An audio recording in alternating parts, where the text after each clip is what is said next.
এটা আমি আগেও বলেছি যে এগুলো দলগতভাবে যখন টেক আপ করা হবে আপনারা জানতে পারবেন, কিন্তু এই মুহূর্তে কংগ্রেসের বাংলায় কিছু নেই যেটা আমি কংগ্রেসকে দিতে পারবো। যদি তাদের কিছু থাকতো, বিশেষ করে 2024-এ লোকসভা নির্বাচনে তাদের 2টো সিট ছিল, আমরা অফার করেছিলাম, তারা রাজি হয়নি। পরবর্তীকালে মানুষের যে প্রতিক্রিয়া আপনারা দেখেছেন বা মানুষের যে ফলের নিদর্শন বা রায়ের নিদর্শন, সেখানে 2 থেকে কংগ্রেস একে নেমেছে।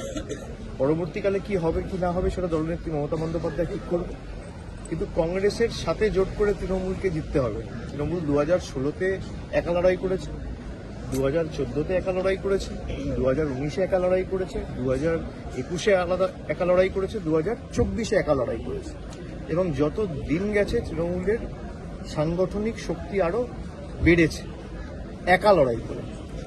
সুতরাং তৃণমূলের বাংলায় কারোর প্রয়োজন নেই, তৃণমূল একা লড়বে। মমতা বন্দ্যোপাধ্যায়ের যে 15 বছরের উন্নয়নের কর্মযজ্ঞ, সেটা বাড়িতে বাড়িতে মানুষের পৌঁছে দিয়ে তাকে পাথেয় করে পথ চলার প্রেরণা করে সার্বিকভাবে আমাদের গত 10 বছরে, বিশেষ করে বিজেপি ক্ষমতায় আসার পর থেকে যেভাবে বাংলাকে বঞ্চিত করা হয়েছে, প্রতারিত করা হয়েছে, সেটা মানুষের কাছে তুলে ধরা, এবং তারপরেও বাংলার যে উৎসাহ, উদ্দীপনা, উদ্যম এবং কাজ করার যে মানসিকতা, সেটা এরা আটকাতে পারে।